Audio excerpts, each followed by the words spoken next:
प्यारे बच्चों नमस्कार। एजुकेशन स्कूल परिवार में आपका स्वागत है। हम एसएससी जीडी के प्रीवियस पेपर सोल्व कर रहे थे। आज हम 13 जनवरी 2023 जो पहली शिफ्ट में एग्जाम हुआ था उसके क्वेश्चन सोल्व करेंगे। क्वेश्चन नंबर 1 देखो, किसी वस्तु का अंकित मूल्य उसके क्रय मूल्य से 25% अधिक है। यदि इसे 6.4% के लाभ के साथ 450 रुपये में बेचा जाता है तो छूट प्रतिशत निकटतम मान बताना। भाई छूट प्रतिशत का निकटतम मान बताना हमें। तो देखो 25% अधिक है। सीपी यानी cost price, SP selling price यानी विक्रय मूल्य, एमपी यानी मार्केट प्राइस या मार्केट प्राइस अंकित मूल्य। कॉस्ट प्राइस हमने मान लिया 100, ठीक है। और क्या बता रखा, अंकित मूल्य उसके क्रय मूल्य से 25% अधिक है। तो इसका 25% निकालेंगे तो 25 और 25 अधिक करेंगे तो ये हो जाएगा 125। और क्या बता रखा है, 6.4% के लाभ के साथ बेचा जाता है। तो 6.4% लाभ करेंगे तो 6.4 बढ़ जाएगा। भाई इसका 6.4 निकालेंगे प्रतिशत है तो 6.4 ही आएगा। तो कितना हो जाएगा, 6.4 जोड़ेंगे तो इसमें 106.4 रुपये। ये हो गया विक्रय मूल्य सेलिंग प्राइस। अब देखो क्या पूछ रखा है, डिस्काउंट कितना। भाई डिस्काउंट देखो कितना मिला। भाई 125 की वस्तु को हमने 106.4 रुपये में बेच दिया। तो 125 में से एक बार 7 घटा लो, आप 107 घटा लो, कितना बचेगा 18, ठीक है। और 0.4 घटाना था तो 6 वापिस जोड़ दो, यानी 18.6 रुपये के क्या हुआ, डिस्काउंट हुआ। इतना छूट दिया गया है। तो इस रुपये से हमें कोई लेना देना नहीं है, ठीक है। क्या करेंगे, हमें तो डिस्काउंट प्रतिशत निकालना है ना। तो छूट कितना मिला टोटल, 18.6 रुपये का। किस पे मिला है छूट, अंकित मूल्य पे 125, और प्रतिशत निकालना है तो गुणा में 100। 450 रुपये की हमें ज़रूरत ही नहीं है प्रतिशत निकालने के लिए। तो देखो इसको सोल्व करेंगे तो क्या आ जाएगा,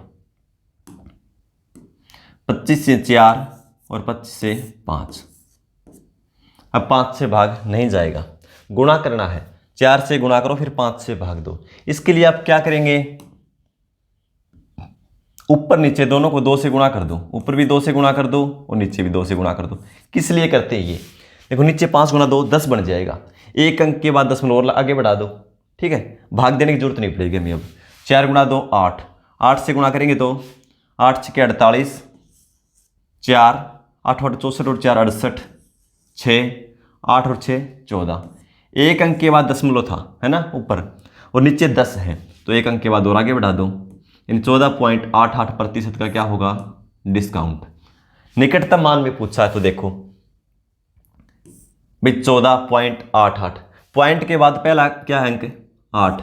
5 या 5 से ज़्यादा हो तो एक अंक बढ़ जाता है दशमलव से पहले वाला अंक। तो कितना हो जाएगा 15%, क्यों 15 के निकट है ना, तो 15%। ऑप्शन ए हो जाएगा। क्वेश्चन नंबर 2, 3 5 9 का चतुर्थानुपाती बताना हमें, ठीक है। भाई हर शिफ्ट में क्वेश्चन पूछा जा रहा है, बिल्कुल बेसिक से बता रखा मैंने। मध्य अनुपाती कैसे निकालेंगे, तृतीय कैसे निकालेंगे, चतुर्थानुपाती कैसे निकालेंगे, विलोमानुपाती कैसे निकालेंगे।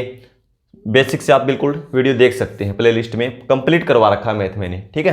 तो देखो ये क्या हो जाता है भाई, ए, ये बी और ये सी, डी का मान हमें निकालना है। तो बार बार मैं क्या बता रहा हूँ आपको, देखो भारी पद कौन से होते हैं, ए और डी। इन दोनों का गुणनफल मध्य पदों के गुणनफल के बराबर होता है। देखो समझ लो एक बार, ए अनुपात बी समानुपात, समानुपात का मतलब होता है बराबर, सी अनुपात डी। तो इसमें क्या होता है भाई, बाहरी पद यानी जो बाहर है, कहने का मतलब ये दोनों साइड, यानी ए और डी का गुणनफल बी और सी के गुणनफल के बराबर होता है। बी और सी की गुणा कर दें और ए और डी की आपस में गुणा कर दें, दोनों क्या होंगे, बराबर। तो देखो इसमें क्या है, 3 5, ये 3 है, ये 5 है, ये 9 है, और ये हमें बताना है एक्स मान लो, ठीक है। तो मध्य पद क्या है, 5 और 9, 9 गुणा 5 45, और ये 3 गुणा एक्स 3x, 3x की वैल्यू ये है, x की वैल्यू हमें निकालनी है। तो 3 से भाग दे दो, कितना आ जाएगा 15। तो आप यही कर सकते थे, कैसे करते, 5 और 9 की गुणा करो 45, 3 से भाग कर दो, कितना गया 15। ठीक है,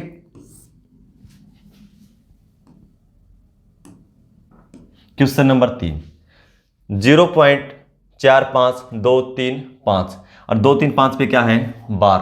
ठीक है, कोई भिन्न के रूप में व्यक्त कीजिए।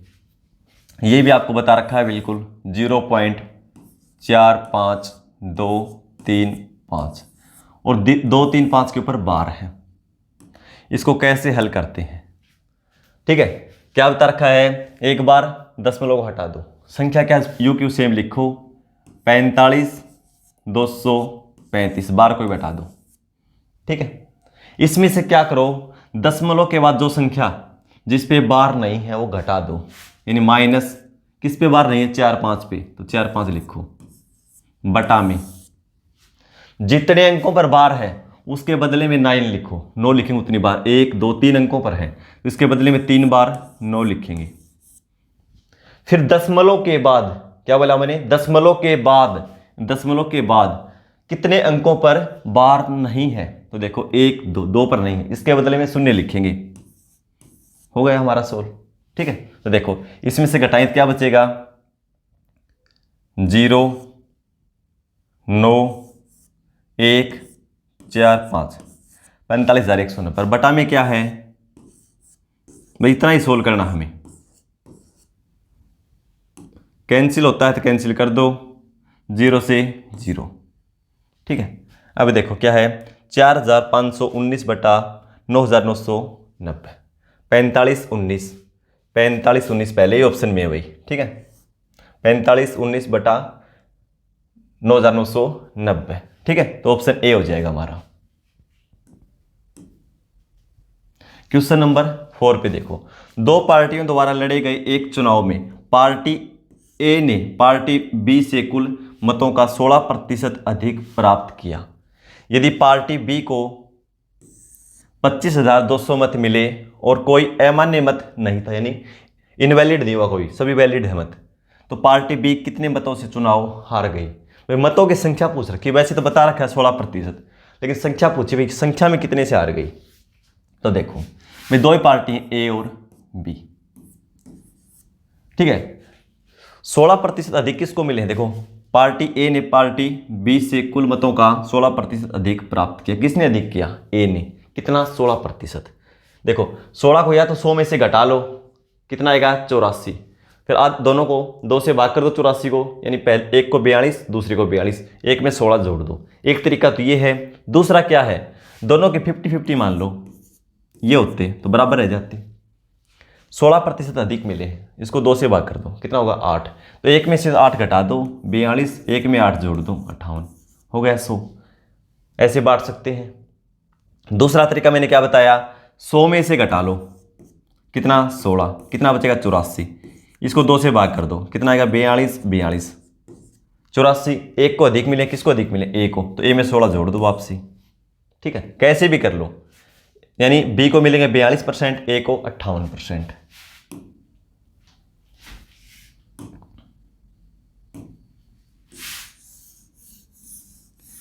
ऐसा कर सकते हो भाई। दो ही उम्मीदवार हैं तो हम इसको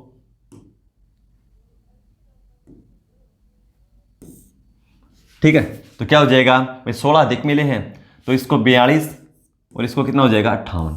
बांटना मैंने बता दिया कैसे बांटते हैं, या तो 50-50 मान लो और इसका आधा कर दो, एक को 50 से 8 ज़्यादा, एक को 50 से 8 कम, या 100 में से 16 घटा दो, क्या आएगा 84। 84 को 2 भागों में बांट दो, 42 42, और एक को 16 अधिक मिले हैं उसमें 16 जोड़ दो। ठीक है, अब देखो क्या बता रखा है इसमें, बी को कितना मिला है 25,200 और प्रतिशत में 42%, इसको 58%।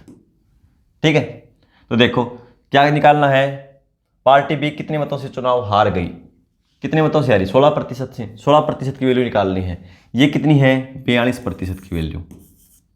1% की निकालेंगे तो 42 से भाग दे दो, निकालना क्या है 16% की वैल्यू। चुनाव तो 16% से आ रही है तो 16 से गुणा कर दो, 16% की वैल्यू आ जाएगी।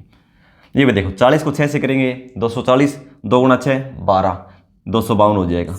6 से पूरा पूरा कैंसिल हो जाएगा, 252 600। 16 गुणा 6 96, तो 0 लगा दो। तो कितने मतों से चुनाव आ रही है? 9600।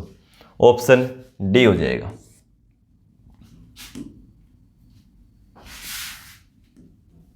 क्वेश्चन नंबर 5 देखो, यदि कोई दुकानदार 10% की छूट देता है तो उसे 10% का लाभ होता है। डिस्काउंट भी 10% का है और लाभ भी 10% का है। समान स्थिति में यदि वह 25% की छूट प्रदान करता है तो उसे कितने प्रतिशत लाभ या हानि होगी? तो पहले हमें कॉस्ट प्राइस, सेलिंग प्राइस और मार्केट प्राइस तीनों निकाल लेंगे।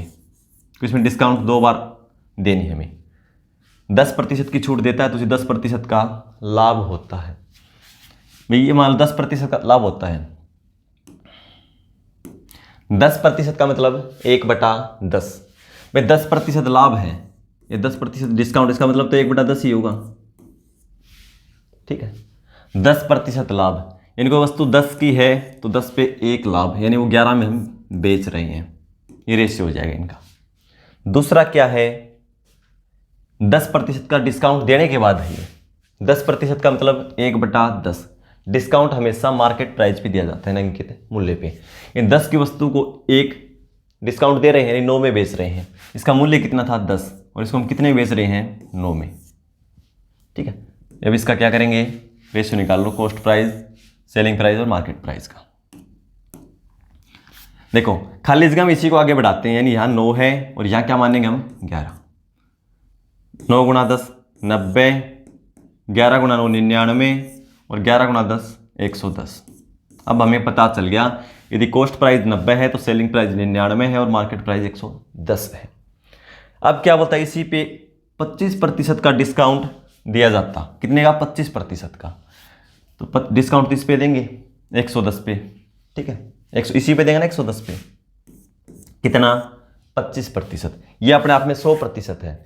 25% कम कर देंगे तो इसकी वैल्यू हो जाएगी 75%, जिसको लिखते हैं हम 3/4। इस मूल्य पर बेचता। तो देखो 2 से 55 और 2 से 2, 55 × 2 165/2, यानी नया विक्रय मूल्य क्या हो जाता है? 165/2। इस मूल्य पर बेचता। तो लाभ या हानि पूछा है। तो देखो भाई ये कितना है? 2 से गुणा कर दो, इसमें से घटा दो क्योंकि कम है ये भाई 82 पॉइंट कुछ है। ठीक है, तो देखो ये कॉस्ट प्राइस है, नया सेलिंग प्राइस ये है। अब इस पे लाभ या हानि की काउंट करना है हमें। तो 2 से गुणा करेंगे 180, 180 में से 165 घटाएंगे, कितना बचेगा? 180 में से 165 घटाएंगे 15/2, यानी 15/2 रुपये की हानि होगी। हानि किस पे होती है? कॉस्ट प्राइस भी। तो बटा में 90 और प्रतिशत के लिए गुणा में 100। इसको सोल्व कर दो, हमारा आंसर आ जाएगा 0 से 0, 2 से 5, 15 × 5 75/9, 9 8 72, बचेगा 3, भागने जाएगा 10 बोलो, 9 3 27, फिर 3, ऐसे चलता रहेगा। तो कितना होगा? 8.33% की हानि होगी भाई। ठीक है, ऑप्शन ए हो जाएगा।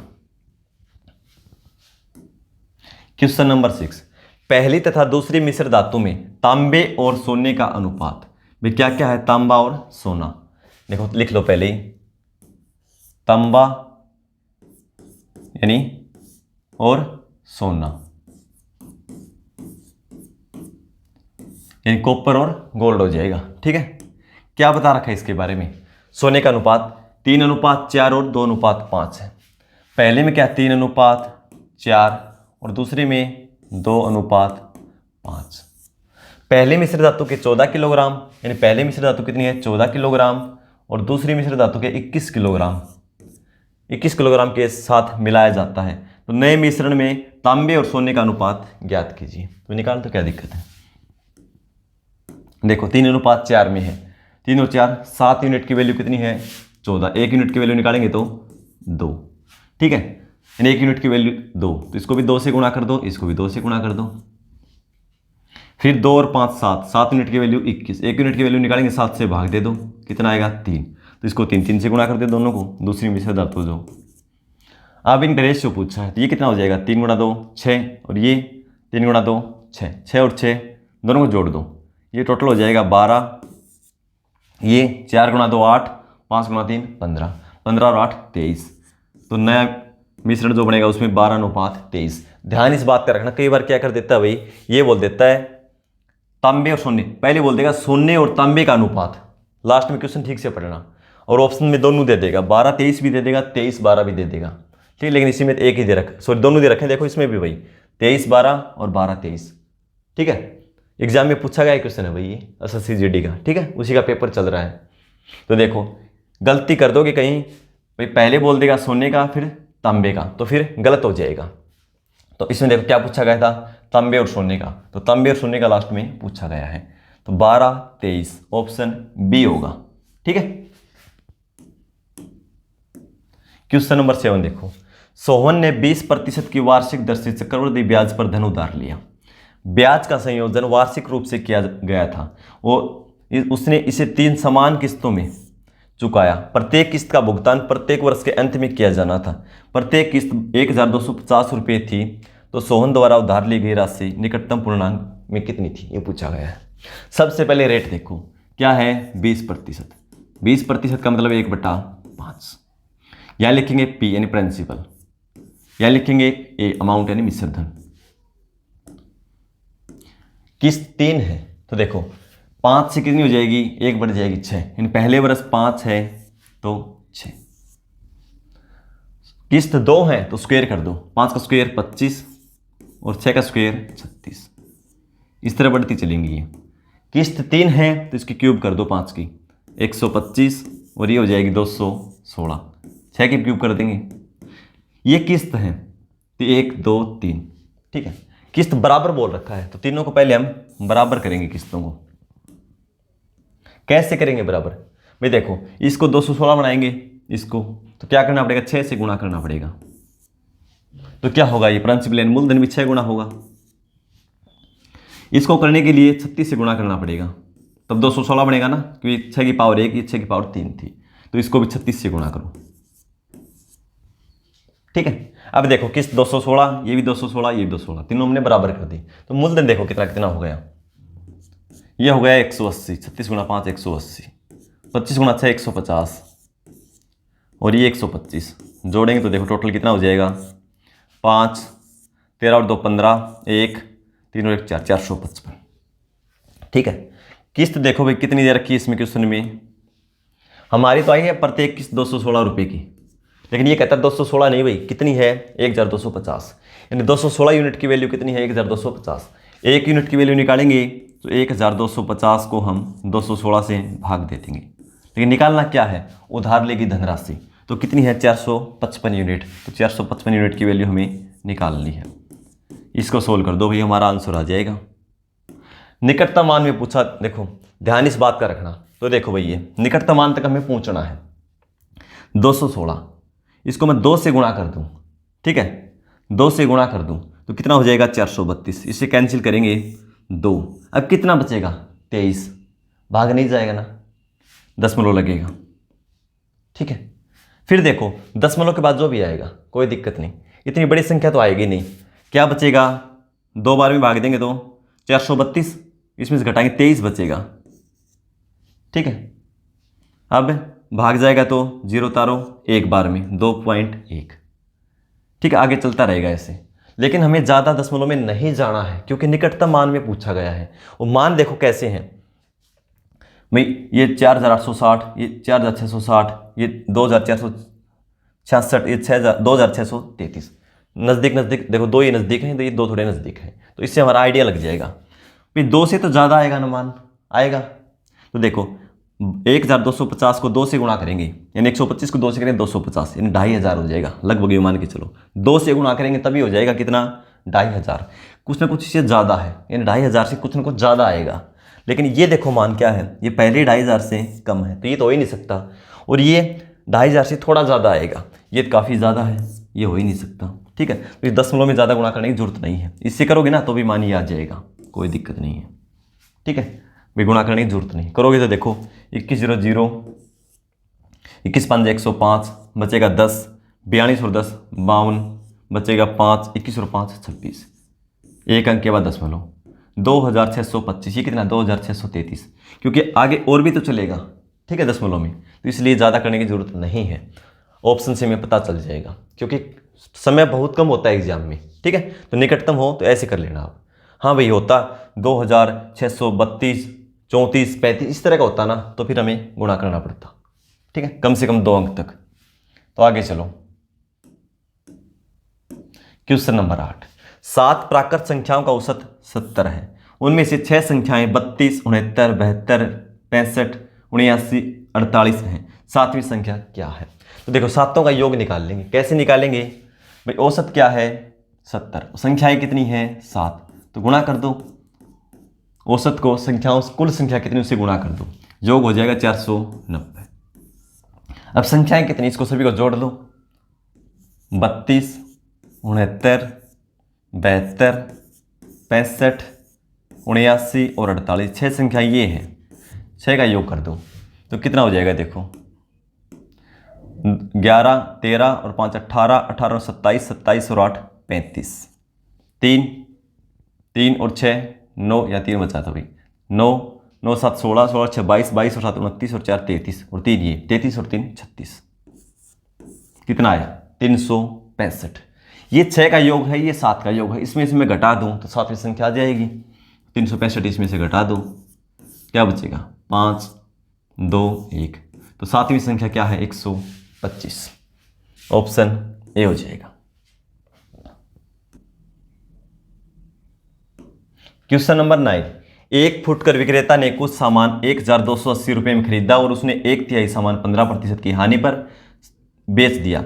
शेष को कितने प्रतिशत लाभ पर बेचा जाए ताकि पूरे लेन देन पर 15% का लाभ मिले? अच्छा क्वेश्चन है। देखो भाई 1/3 सामान बेच दिया, इसका मतलब क्या है? कुल सामान 3 था तो उसने 1 बेच दिया, 1 बेच दिया। शेष कितना बच गया? 2। टोटल कितना होगा? 1 और 2 3। ठीक है। अब देखो भाई 1/3 को क्या किया? 15% हानि पर, यानी 1 का 15%, और हानि है तो माइनस में लिखो भाई 15%। टोटल का क्या है? 3 का, पूरे लेन देन पर 15% का लाभ, तो इसका 15%। प्रतिशत हम लास्ट में लगाएंगे सभी का। प्लस में है लाभ, प्लस में, तो प्लस में रहने दिया हम इसको, ठीक है। शेष का हमने मान लिया कि x% के लाभ पर बेचा। कई बार क्या होता है भाई, क्वेश्चन ऐसा बोल देता है लाभ या हानि प्रतिशत ज्ञात करो, तो x का मान जो भी आएगा प्लस में आएगा तो लाभ और माइनस में है तो हानि, ठीक है। अब इसको सोल्व कर दो, ये हो जाएगा 15 गुणा 1 15, लेकिन माइनस का है 15, प्लस 2x बराबर 45। हमें x की वैल्यू निकालनी है, ठीक है। तो अब देखो 15 उस साइड जाएगा तो क्या हो जाएगा? प्लस का, ये माइनस का उधर प्लस का, तो क्या हो जाएगा? 45 और 15 60। इन 2x की वैल्यू कितनी हो जाएगी भाई? 60। x की वैल्यू निकालनी हमें तो कितनी आ जाएगी? 23। अब प्रतिशत लगा दो, ठीक है, क्योंकि प्रतिशत हमने यहाँ पे नहीं लगाया, सभी एक साथ लगा दिया। x की वैल्यू 30%, प्लस में है तो लाभ, माइनस में आए तो हानि। इन 30% का लाभ पर शेष सामान को बेचना होगा ताकि पूरे सामान पे 15% का लाभ मिल सके। क्वेश्चन नंबर 10 देखो। एक कार चालक 70 किलोमीटर प्रति घंटा की चाल से कार चला रहा है और उससे 35 मीटर आगे एक बस चल रही है। 15 सेकंड के बाद बस उससे 40 मीटर पीछे रह जाती है। कितनी पीछे? 40 मीटर। बस की चाल ज्ञात कीजिए। बहुत अच्छा क्वेश्चन है ये। मान लो भाई क्या है? कार, यहां पे तो है कार और यहां पे क्या है? बस। क्या बता रखा है? कितने पीछे है? 35, उससे 35 मीटर आगे एक बस चल रही है। हाँ 35 मीटर आगे इससे बस, ये दूरी है 35 मीटर, ठीक है। कार की चाल बता रखी है कितनी? 70 किलोमीटर पर आवर। समझने की जरूरत है, क्वेश्चन में कुछ नहीं है, ठीक है। 15 सेकंड के बाद क्या हुई? बस उससे 40 मीटर पीछे रह जाती है, यानी ये 40 मीटर आगे निकल जाता है बस से भी। एक दिशा में चल रहे हैं तो इसका मतलब ये आगे चली जाती है। कितनी? यहां कार पहुंच जाती है और कितना गैप हो जाता है बस का? इसका 40 मीटर का, ठीक है। अब देखो हमारे पास दूरी है, कितनी दूरी तय की इसने?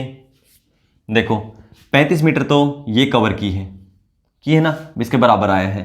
फिर 40 मीटर से आगे निकल गया, कुल यानी 75 मीटर बस से ज़्यादा चला है। भाई बस भी साथ साथ चल रही है ना, गतिमान ये भी। तो देखो 35 मीटर तो ये कवर की है और 40 मीटर आगे निकल गया, यानी दोनों को जोड़ दो, कितनी हो जाएगी? 75 मीटर कवर की है। कितने समय में? ये क्या है? दूरी। बटा में क्या है? समय। समय कितना दिया? 15 सेकंड। दूरी बटा समय। तो देखो चाल 1 किलोमीटर प्रति घंटा में, इसको भी किलोमीटर प्रति घंटा में ही निकालेंगे। क्या करेंगे? 18/5 से गुणा कर देंगे, किलोमीटर प्रति घंटा में आ जाएगी। कौन सी चाल आएगी? ध्यान इस बात का रखना, ये रिलेटिव स्पीड है, क्योंकि इसको पार करने में जो कार की चाल ज़्यादा होगी बस से, वही तो काम आएगी। मान लो इसकी चाल भाई 75 किलोमीटर प्रति घंटा होती तो इसको पार कर ही नहीं पाती, क्योंकि ये 70 की स्पीड से है, ये 75 की स्पीड से है। ठीक है, अब ये मानो इसकी 60 है या 70 से जो भी कम है तभी तो पार कर पाएगी, कुछ भी कम हो तभी पार कर पाएगी। ठीक है, तो अब देखो कौन सी चाल काम आएगी? रिलेटिव स्पीड, दोनों चालों का अंतर आएगा। ये जो हमारा आंसर आएगा, देखो ये दूरी बटा समय, चाल आएगी। कौन सी चाल आएगी? रिलेटिव स्पीड, दोनों चालों का अंतर, यानी कार की चाल माइनस बस की चाल, वो आएगा इसमें। ठीक है, दोनों चालों का अंतर आ जाएगा, और दोनों अपोजिट दिशा में हो तो दोनों चालों का योग आ जाता है ऐसे भाई। ठीक है, तब इसको सोल्व करो। 15 × 5 75, 75 से 75 कैंसिल कर दो, क्या आ गया? 18 किलोमीटर पर आवर। क्या है 18 किलोमीटर पर आवर? दोनों चालों का अंतर है ये। ठीक है, पूछा क्या है? बस की चाल। तो कार की चाल 70 है तो बस की चाल इससे कम है, तो क्या करेंगे? कितनी कम है? 18। तो 70 माइनस ये 70 है माइनस 18, तो बस की चाल कितनी आ गई? 52 किलोमीटर प्रति घंटा। ये क्वेश्चन था आपका। ठीक है, बस की चाल ऑप्शन बी हो जाएगा। क्वेश्चन नंबर 11 पे चलो भाई।